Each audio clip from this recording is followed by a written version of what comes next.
never imagined the woman I married would become a stranger, someone whose secrets would unravel the very foundation of my life. We built dreams together, shared laughter and tears, and promised forever, but forever fractured under the weight of betrayal. Her cold distance was the first sign, subtle, almost invisible, until one careless moment revealed the truth I wasn't ready to face. Now I'm left with memories that sting and a future that feels like a puzzle with missing pieces. This is the story of broken vows, shattered trust, and the painful journey toward truth and redemption. Part 1, The Quiet Before the Storm. The house felt suffocating, heavy with silence that was more unbearable than noise. Every corner held a memory. Every room whispered secrets I wasn't prepared to hear. I sat on the worn-out leather couch, my hands gripping the edge as if holding myself together was a physical act. The clock ticked steadily, a metronome marking time I desperately wanted to stop. Sarah was late again. Dinner was cold in the kitchen, untouched. Her scent lingered faintly, a bittersweet reminder of the woman I loved, or thought I loved. I glanced at my phone. Hours ago, she texted, "Running late. Don't wait up." Simple words that felt like a dagger. How many times had those words become the soundtrack of my nights? My mind replayed every moment from the last few months, each one a thread unraveling the fabric of our marriage. The laughter we shared during our first trip, bright and unburdened. The quiet Sunday mornings when she would brew coffee just the way I liked it. The promises whispered in the dark, wrapped in hope. And then, the slow fade, the missed calls, the unexplained absences, the cold looks exchanged like weapons. I remembered the night I found the messages. I wasn't looking for trouble. It was a mistake, my phone left unlocked. But the notification was a poison apple one couldn't ignore. "Can't wait to see you again. Last night was amazing." The name was unfamiliar, but the betrayal was crystal clear. My fingers trembled as I scrolled. Laughter, secret meetings, whispered plans, a world Sarah was living outside our home. I confronted her the next morning, voice cracking between anger and desperation. She didn't deny it. Instead, she broke down, her tears confession enough. "It just happened," she whispered. "I didn't mean for it to go this far." That moment shattered the world I knew. Since then, silence filled the spaces where words used to live. Tonight was no different. The empty chair across from me was a painful reminder of her absence, even when she was home. I stared at the ceiling, thoughts spiraling. Did I fail her? Did she stop loving me? Or did the love simply die without us noticing? My phone buzzed. A message from an unknown number. "Meet me, we need to talk." My heart raced. Was this another secret? Another wound? I hesitated, then typed back, "Who is this?" The reply came quickly. "It's time you knew the truth." The room seemed to close in around me. The quiet before the storm was ending. Part 2, Shadows of the Past. The message haunted me all night, a cold whisper beneath my skin that refused to fade. I stared at the screen in the dark, the glow casting shadows on the walls, but no answers came. Just questions, relentless, tearing at the edges of my sanity. Who was this person? What truth did they speak of? And why now? I tried to sleep, but every time my eyes closed, the words played like a broken record. "It's time you knew the truth." That phrase held a weight I wasn't ready to carry. Morning came too fast, the sunlight slicing through the curtains, revealing the stark emptiness of our bedroom. Sarah wasn't there, her side of the bed cold, untouched. I found her note on the kitchen counter. "I need time. Please don't look for me." Time, the one thing I felt slipping through my fingers like sand. I swallowed the lump in my throat and made a decision. I couldn't sit and wait for answers that might never come. The message was a thread, fragile but real, and I had to follow it, no matter where it led. The address was a small cafe on the outskirts of town, a place Sarah never mentioned. I arrived early, the smell of fresh coffee mixing with the cool morning air. I sat by the window, watching the door, heart pounding with each step. Then she appeared. A woman I'd never seen before, early 30s, sharp eyes that held secrets, and a presence that felt both familiar and foreign. She approached cautiously, eyes flicking to me, then away. "You're the husband," she said quietly. I nodded. "My name's Emily. I was involved with Sarah."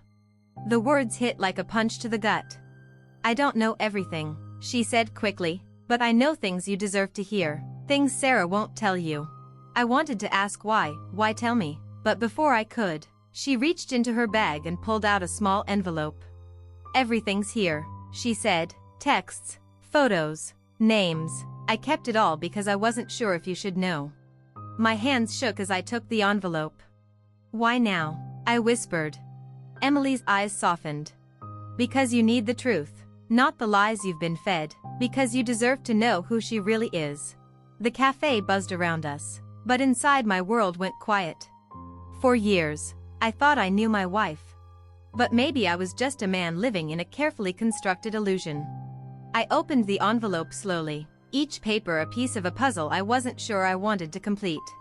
There were photos, Sarah with another man, late nights, secret smiles, messages filled with promises she never made to me. And then, something else, a name I recognized but didn't want to believe. Jake. My best friend. The man I trusted more than anyone. The thought was poison. Emily watched me, waiting. Sarah and Jake, it wasn't just a fling. It's been going on for months. I wanted to scream, to break something, to disappear. But instead, I felt numb. Emily's voice cut through the silence. There's more, things that will change everything you think you know. And just like that, the fragile thread snapped. Part 3, The Web Unravels. I sat in my car long after Emily left the cafe, the envelope resting on the passenger seat like a time bomb. Every photo, every text was a dagger twisting in my chest, but the worst was yet to come. Jake. The man who'd been my closest friend since childhood, the one I trusted to the end, and now the man who'd shattered my world. I wanted to believe there was a mistake, some twisted coincidence, but the proof was undeniable. The texts detailed secret meetings, whispered promises, and plans made behind my back. The photos showed them laughing, touching, intimately close, intimately wrong. How could I have been so blind? My mind raced back to every moment we'd spent together, every time Jake had come over to hang out, every time Sarah was working late. Were those nights filled with lies? Was our friendship a facade hiding a betrayal I never imagined? I swallowed hard, trying to push the nausea away.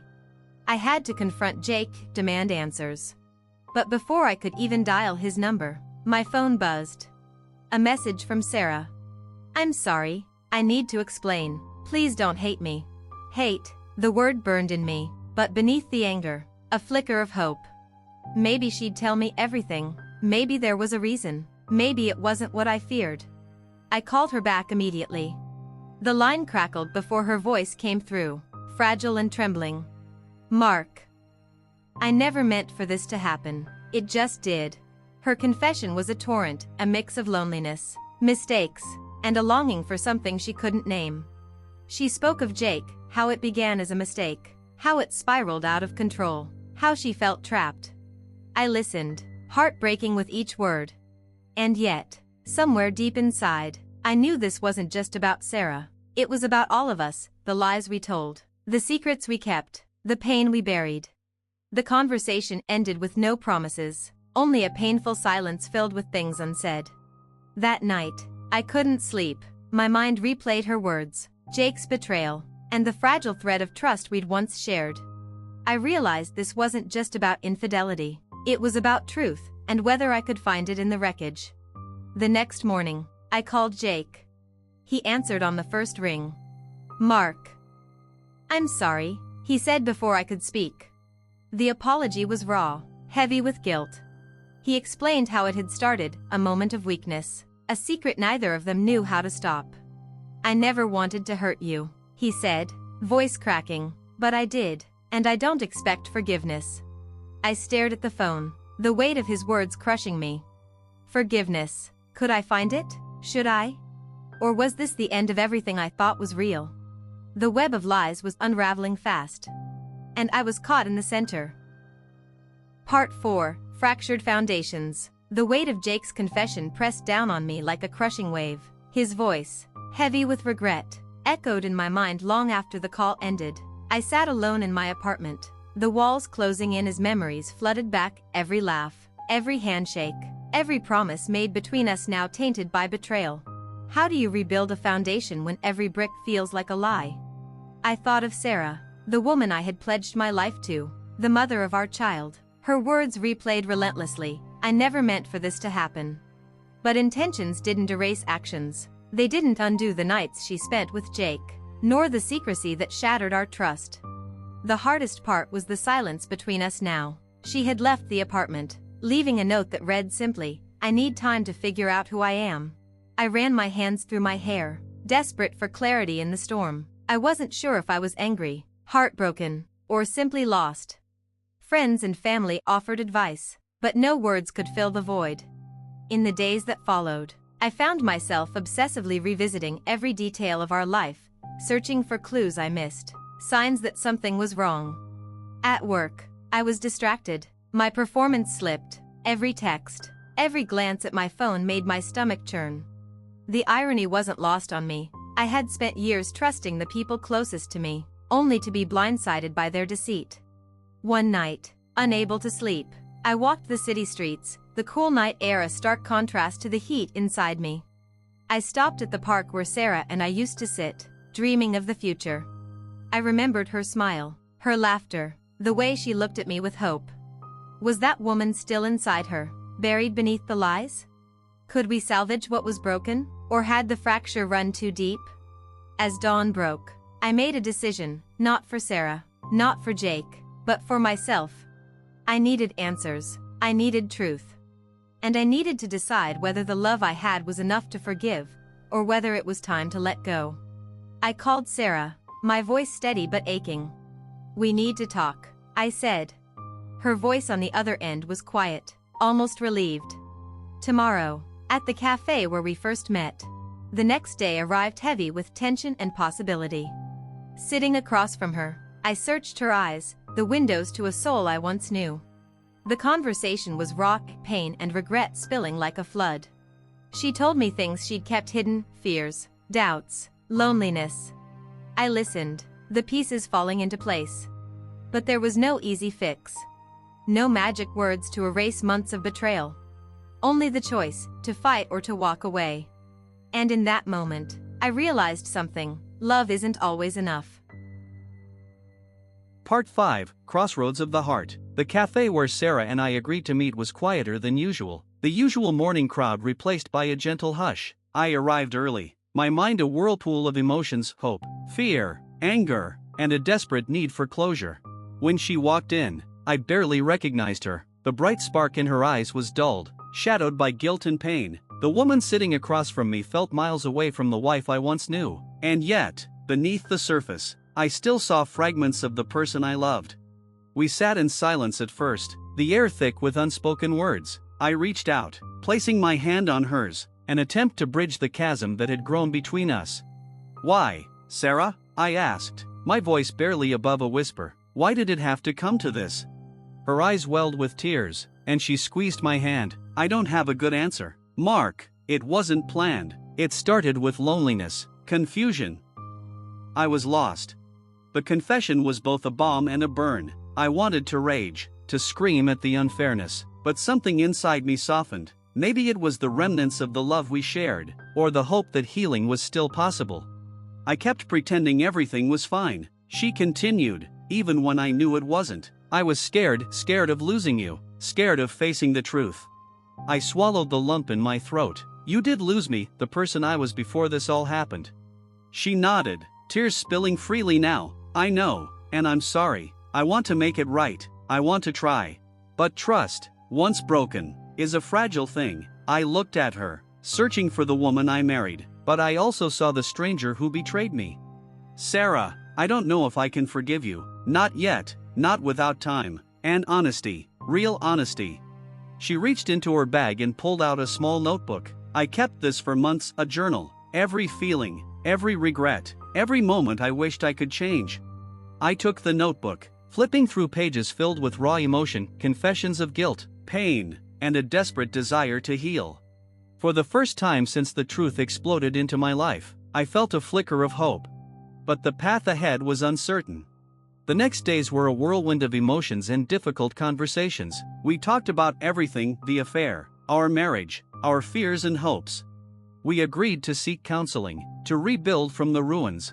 But deep down, I knew this journey would test us in ways we never imagined. The past was a shadow that refused to fade, but maybe, just maybe, the future held a chance for redemption. As I closed the journal that night, I whispered to myself, can love survive this? Part 6, The Reckoning. The counseling sessions began with an awkwardness neither of us could hide. Sitting across from a stranger, forced to dissect the shattered pieces of what we once called marriage, was humbling and painful. Our therapist, a calm woman with sharp eyes and a gentle voice, guided us through the tangled mess of emotions. She didn't offer easy solutions, only questions that cut deep and forced honesty. Mark, Sarah, she began during one session, you are standing at a crossroads. The choice you make will shape the future, together or apart. But first, you must confront the pain and the betrayals honestly. The words echoed in the quiet room. I looked at Sarah, eyes red, but glimmering with determination. For the first time in months, I saw not just a betrayer, but a partner willing to fight. The road was anything but smooth. Old wounds reopened during our talks. Every secret revealed, every lie confessed, was a knife twisting in my heart, but alongside the pain came moments of fragile understanding. Sarah told me about her loneliness, the invisible distance growing between us when work and life pressures consumed us, how she'd reached out for comfort in the wrong place. I shared my own guilt for not noticing, for being so wrapped in my world that I missed the cracks forming beneath. One night, after a session, we sat in silence on our couch, the weight of the past pressing on us both. I want to believe we can fix this, Sarah said softly, but I'm scared that the damage is too deep. I took her hand, feeling the tremble beneath my fingertips. We'll have to rebuild everything, I admitted. From trust, from honesty, it'll take time, longer than either of us imagined. She nodded, a tear tracing a path down her cheek. The hardest moments came not from the counseling room, but the moments alone. Doubts clawed at me relentlessly. Could I forgive? Could I forget? I wrestled with my anger at Sarah, at Jake, at myself. Jake's betrayal still stung like a fresh wound. I avoided him, unable to face the man who once was my closest friend. But the bigger battle was within me, to accept that love is not perfect, that people make mistakes, and sometimes forgiveness is the hardest act of all.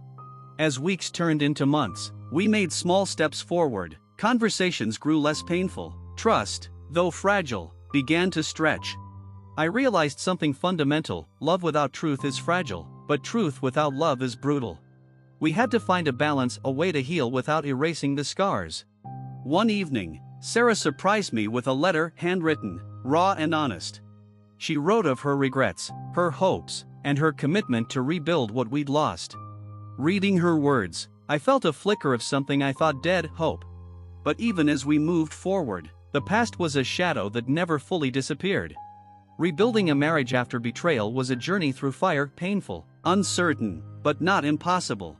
As I looked at Sarah that night, I realized that maybe, just maybe, our fractured trust could one day become something stronger. Part 7, The Fragile Threads of Hope. The months that followed were a fragile dance between past wounds and the hope of renewal. Each day was a test of patience, forgiveness, and the ability to rebuild something that once seemed irreparably broken. Sarah and I grew more honest with each other, laying bare the fears and insecurities we had long buried beneath the surface. The silence that once filled our home was replaced by conversations, some gentle, some raw and painful. One morning, I woke to find a note on the kitchen table. It was simple, just a few words, but it carried the weight of everything we were trying to rebuild. I'm here, still yours. Those words, written in Sarah's careful handwriting, became a lifeline during moments of doubt. We continued counseling, sometimes alone, sometimes together. The sessions were exhausting but necessary, a roadmap through the maze of emotions. I often found myself reflecting on Jake, the man who had shattered my trust and reshaped my world. We hadn't spoken since that final, painful call months ago. But the anger that had once consumed me slowly shifted. I realized that holding on to bitterness only kept the wound open. Forgiveness wasn't about Jake, it was about freeing myself. One evening, as Sarah and I sat watching our daughter play, I felt a spark of the life we once dreamed of. But even in moments of joy, the past lingered. Trust, I learned, wasn't rebuilt overnight. It was a slow, painstaking process of small actions, a promise kept, a truth spoken, a hand held through the darkness. I struggled with my own fears. What if the betrayal happened again? What if the scars never faded? Sarah, too, wrestled with guilt and the weight of her mistakes. Yet, amid the uncertainty, we found moments of grace. One night, after a particularly difficult therapy session, Sarah pulled me close. "I know I don't deserve it," she whispered, "but I love you, and I want to fight for us." Her words stirred something deep inside me, a reminder that love is messy, imperfect, but sometimes worth the struggle. I realized that healing wasn't about forgetting the past, but learning to live with it, together. The road ahead was still uncertain, but for the first time in a long time, I felt a flicker of hope. Our marriage was a fragile tapestry, woven from broken threads, but maybe, with care and time, those threads could become strong enough to hold us. As I looked at Sarah that night, I whispered a promise, not just to her, but to myself. No matter how hard it gets, I would try. For us, for our family, for the fragile hope that love could survive even the deepest betrayal. Part 8, a new beginning amid the ruins. The months of pain, confession, and therapy had left their marks, both visible and invisible. Our home, once a battlefield, began to feel like a refuge again, but the scars were never far beneath the surface, reminders of what had been lost and what we fought so hard to keep. One quiet evening, as rain tapped gently against the window, Sarah and I sat side by side on the couch. Our daughter slept peacefully in her room, unaware of the emotional storms that had rocked her family. I reached for Sarah's hand, feeling its familiar warmth, a small anchor in the turbulent sea of emotions. "We've come a long way," I said softly. Sarah nodded, her eyes shining with both relief and cautious hope. "But it's only the beginning, isn't it?" I smiled, the weight of the past momentarily lifted. "It is, but this time, we're building on truth, not illusions." The therapy sessions continued, but now they felt less like a chore and more like a shared journey, a way to keep communicating, to stay connected. There were days when doubt crept back, when old wounds throbbed anew, but we learned to face those moments together, to talk instead of turning away. Trust, I realized, was like glass, once shattered. It could be pieced back together, but the cracks remained, making it more fragile and yet more precious. Sarah and I found new ways to show love, not just in grand gestures, but in everyday moments, cooking dinner together, laughing over silly jokes, supporting each other's dreams. I even reached out to Jake, not to reconcile the friendship, but to close that painful chapter with clarity and peace. We met once, talked honestly, and agreed to move on separately. That meeting felt like a final exhale, releasing the tension that had gripped me for so long. Life wasn't perfect, and our marriage certainly wasn't the fairy tale I once believed in, but it was real, flawed, fragile, and full of possibility. One afternoon, watching our daughter play in the park, I felt a profound sense of gratitude, for second chances, for resilience, and for the messy, complicated journey that had brought us here. I knew there would be challenges ahead, that healing was ongoing, but I was ready to face them, hand in hand with Sarah. Because sometimes, love isn't about never breaking, it's about finding the strength to rebuild, again and again. And in those moments of rebuilding, we discovered something unexpected: hope.